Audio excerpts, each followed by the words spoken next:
Hello everyone, I am Smriti Jha, a student at XLRI's BM program. Today I am here with Mr. Vikas Pandey, and I am having this discussion through the corporate conclave that we have here, Vertex.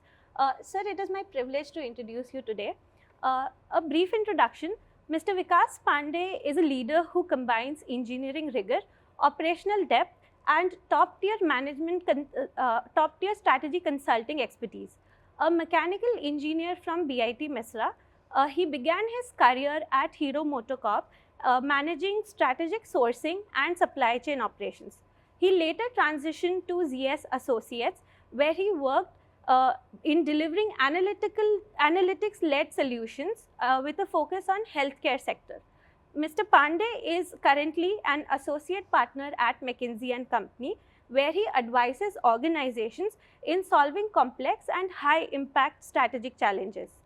Beyond his corporate journey, he is also a co-founder of Drishti, an initiative by BIT Mesra students focused on contributing to the development of rural India, reflecting his commitment for impact beyond business. Sir, it's an honor for us to have you today here. Thank you for having me. Yeah, and sir, to begin the conversation, I want to take you back to your BIT Mesra days. Could you just tell us about what were the key learnings that you had in your college which ended up shaping your career and your transition? Because you were from mechanical engineer, you were also part of the Formula SAE team. You were the team captain there. Yeah. So you came from cars to consulting. So if you could take us through that journey. Yeah, I think to give you the full picture, maybe I would start a bit earlier and go back to my school days. And I did all of my schooling from Arunachal. And it was a very remote place where I didn't have a lot of exposure. So what the whole world was doing at times was not known to me. I was fortunate enough to be to get a place at Mesra, and Mesra was kind of my experiment platform. There were aspects of my own personality that I did not try out earlier, which I was able to. For example, leadership was one such aspect. I wanted to see how I fare in certain difficult situations, so I took up this challenge of being the leader of the Formula SAE team.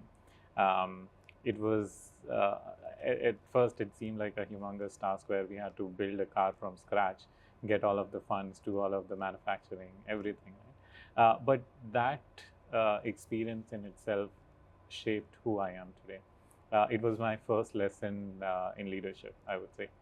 And thereafter, every other challenge, it felt like, well, I've done this earlier. It's just like slightly more than what I've done earlier. So I felt like I had the confidence. So the way I look at my Mesra experience, of course, like I studied mechanical engineering and was quite proud of what I was studying. But it also helped me figure out who I wanted to be, like what is it that I want to focus on. And I felt leadership is something that I do like really well. And that led me to also, like once I did, after being done with the Formula SAE for a couple of seasons, I handed over that baton to some of my juniors. And then all of a sudden I had a void and I was like, okay, what do I do now? Because when you are in such demanding situations, sometimes a pause may feel like you're not doing anything. Right. And that's when like this whole, the other aspect of my background is that I also, I was born in Gorakhpur, that's my paternal place. I used to visit my village, and then I knew the hardship that villagers had. At that time, the electricity was a scarce commodity at that time. So a lot of people were just wasting multiple hours, just not because electricity was not there at night, right? So that I sort of took that idea and thought that what if we could do something for the society, help them make those hours productive, and that was the birth of Drishti. So given I had a leadership experience leading this team, leading a social organization or building a social organization became quite easy for me. And so did that Formula SAE thing, then the social entrepreneurship thing, and then came to corporate. So I think that whole experience of leadership that I had at Mesra kind of shaped who I am today, and has really helped me in my professional career as well, where I had to deal with people, especially. When I joined my first organization, I was a 21, 22-year old graduate, helping build some supply chain capabilities, and it required interaction with a lot of senior folks also, senior in terms of designations and senior also in terms of age, right? So how do I conduct myself such that I'm able to sort of push towards the goal without ruffling any feathers, or managing my interaction, managing my relationship? I think those all easily came from the experience that I had. Okay. So you have had a long journey. You started in core industry, you were working with Hero MotoCorp, and then you sort of transitioned to consulting. So many students here, especially at B schools, they want to get into consulting as a career. So what were the things that drew you towards consulting, and what were some of the initial challenges that you faced? What drew me towards consulting was, number one was understanding who I am. Initial part of my time at Hero MotoCorp, I was doing some strategy related projects for an upcoming plant, and that I really liked because it was problem solving. It was working with data, it was working with stakeholders and coming up with solutions.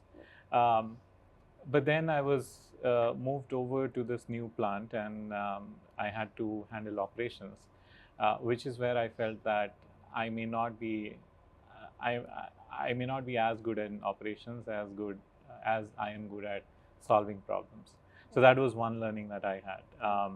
So reflecting on that, I felt I am way better professional when you give me a problem and give me my space, time, so that I come up with solutions, and that I felt matched exactly with what consultants do.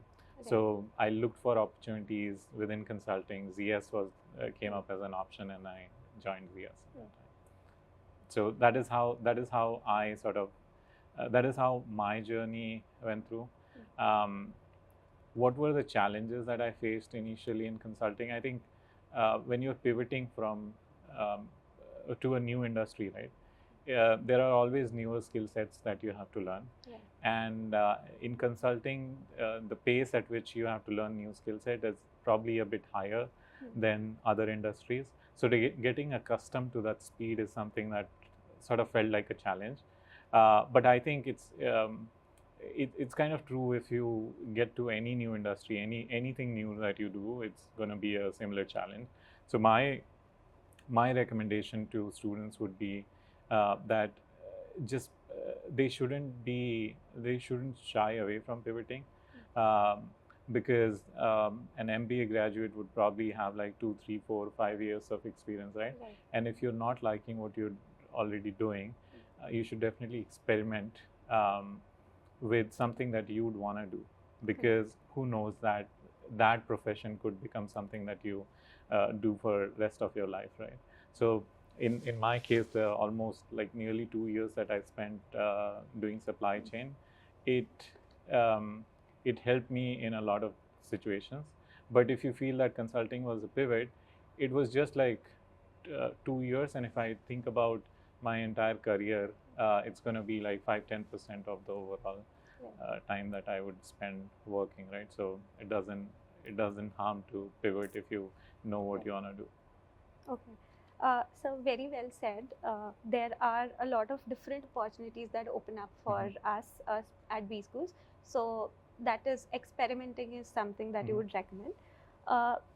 If I were to specifically look at a person who wants a career in consulting, apart from a couple of things that you've mentioned, like problem solving and stakeholder management, what could be certain non-negotiable skills that would help them differentiate from others in this profession? Yeah, so problem solving is definitely the first. You need to be able to think through complicated problem and come up with a hypothesis of a solution, right? Then stakeholder management is another. But beyond that, some of the other skill sets that are greatly valued in consulting. One is analytics. Are you able to pass through um, lot of data and multiple sources of information and figure out what is noise, what is actually adding to the problem, right? So analytics is one key thing. Next is how are you able to simplify your message in a way that it resonates with audience at different levels. So slide making, for example, is like one key skill that you'd have to learn when you're consulting, and with that comes like storylining, etc. And then beyond that, the other thing is how well do you present um, ideas on a slide. It's one thing to just create a good slide, but it's another thing to have a good conversation. And I'm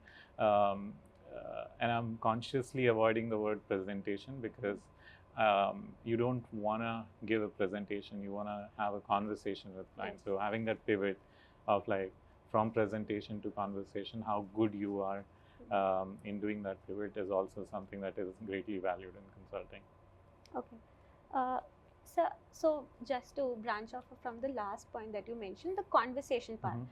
There are a lot of discussions that happen in the boardroom when we provide advice or consultants provide recommendations. So there are a lot of such ideas which do not actually get implemented. So if you were to tell us from your experience, what would you think is the differentiating factor between an idea that gets implemented and something that is good but it will not actually drive execution? I think understanding the organization and tailoring the message for that organization based on their context, their capability is really important, because an idea may look really good on paper, on Excel sheets, right?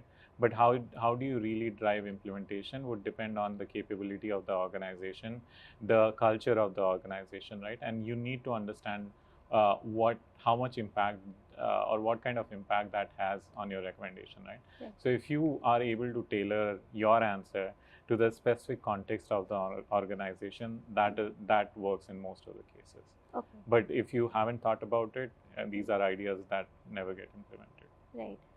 So basically, your recommendation has to be tailored as per what is required. You need to understand your client. You need to understand the client organization, their capabilities, their gaps, right? What is their vision? How is it aligned to the values that the client organization has? All of those things have to be incorporated in the solution that you're proposing.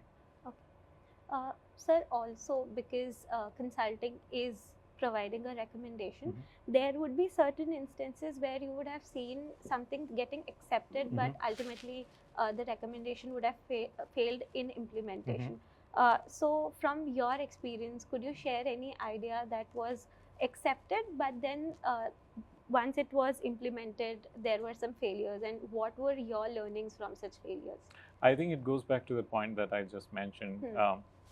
If you haven't thought about the stakeholders, right?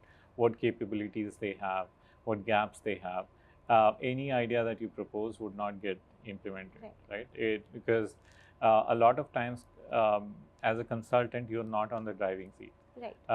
It's your clients who are on the driving seat, right? And if you haven't done their capability building, or if you don't know like what is their capability level, then chances are that the solution that you are proposing may not actually work for them.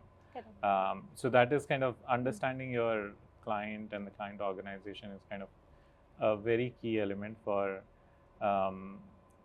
making any plan successful, and that has been in most cases the reason why a recommendation has failed. Okay, got it. Sir, and you have worked both in industry and consulting. So what would, according to you, be the fundamental differences between both of them? One thing for sure is that when you are in an industry and driving a business, you are on the driver's seat, right? Versus in consulting, you are advising but not really on the driving seat, right? So that's one key difference that I've observed. Second, I feel like in consulting, you have the option to really keep hopping on to newer topics. Over a period of time, you specialize, but when you're starting your career, you do get the chance to sort of try different industries, topics, before deciding where do you want to build your expertise on, right? I think that part I have seen to happen less in industry. And this is my personal opinion based on my experiences. But I feel within consulting you are able, you have that flexibility that allows you to get a more wider perspective of this whole job world that you don't get as much in industry. Sir, to go back to your first point, one thing that you mentioned is how in industry you are the one that's driving the execution, but in consulting you are the one who's just recommending it. So in consulting, just because you are recommending it, how do you ensure that there is accountability and ownership? So a lot of that has to come, like you have to implement stuff in coordination with the clients that you're working with, right? So you need to enable them. You need to make sure that you could implement, but you also need to ensure that once you have implemented and once you're gone, the client organization is able to sustain the impact, right? Right. For that, capability building becomes very important. So that is one thing I would say. Sorry, I missed the question there. So basically, because we are not driving the solution, how would you ensure that ownership of the task and accountability is ensured for consultants? So as I mentioned, right, it is, I need to think about this a bit. Ownership on like our side, or yeah, so that we can ensure that whatever we recommend is actually correctly and efficiently implemented. Okay, so one thing I believe that a good consultant has to do is that they have to act as a mirror for the client, right? They have to tell the client what is good and what is bad, right? And making sure that they know what is it that they need to believe for this to happen, for the recommendation to really bring an impact for them. So it's bringing in that transparency, right? And bringing in a third party perspective that is not influenced, that is not biased. Right. I think that is really important. So you have also worked closely with rural communities through Drishti. So how has that experience changed your perspective towards leadership and impact? I think different organizations require different kind of leadership skills. When you're, so I'll go back to the experience that I had with the Formula SAE team. It was a different leadership style because I had a bunch of team members who had gone through interview process, and they really wanted to be part of this team, right? And it was a finite number that I had like 20 member team or 25 member team, right? But when you come to when you start leading an organization like Drishti, all of a sudden you have a lot of people who have certain shared interest towards working for the society. They join in, right? But nobody is like formally getting interviewed, right? Everybody wants to contribute. So all of a sudden, from a fixed number of people to you are leading a wide group of people who are very different, right? Who want to contribute, but it's just a big crowd that you're leading, and you have to figure out, how to make the best use of everybody who wants to contribute, right? So it requires a different kind of leadership where you have to be more inspirational. You cannot be very directive when you are leading a social organization versus if you're leading an organization where members have to build a car, you can be very directive, right? So it's really pivoting your leadership style to be more inspirational, to always just share the why are we doing what we are doing, right? And is this the best way to do that? So you have to be very convincing for a lot of people to follow you. So it's a very different leadership style, and I feel like over the years, just going through this journey where I'm getting to practice different leadership styles helps me in my professional career as well, because there are times where you have to be very directive, but other times you have to be inspirational. So how do I figure out and when do I have to be one leader versus the other? I think that experience has really helped me figure that out. And so lastly, there are many young professionals who want to get into consulting and who are very ambitious and impact driven, but they increasingly face burnout and also they have performance pressure issues. So how do you think that they can pursue meaningful impact without losing out on their authenticity and well-being? Okay, first of all, I want to say consulting is a great industry to be in, but it doesn't mean that everybody has to join consulting. Right.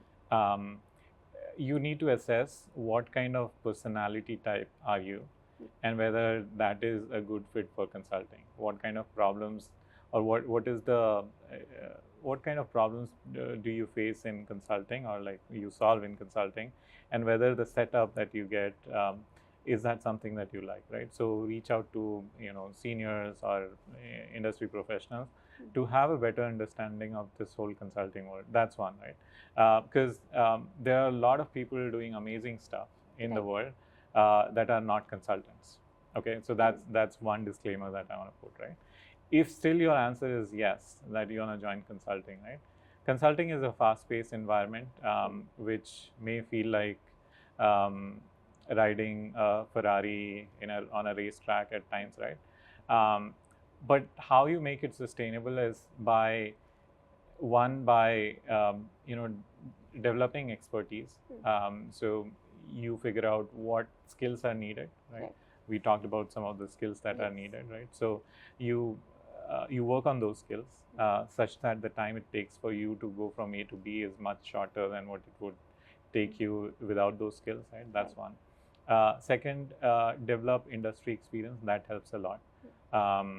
Because ultimately you want to be advising senior clients, and that will require you to have good enough experience within a particular industry. It can be one industry or two industry, but I think doing the pivot is going to be, or aligning going to be important. And then I think you also continue learning from your peers. You get more efficient with time. Nowadays, it's the AI era. So how efficiently are you using AI to be more efficient in the work that you're doing? Not saying that you're delegating everything to AI, like you need to make sure that you're cross-checking everything that AI is giving, but it does give you a very good head start.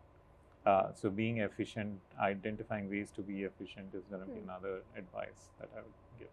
Okay. So thank you for having this conversation with us today and joining us today. It was a pleasure. Thank you for having me.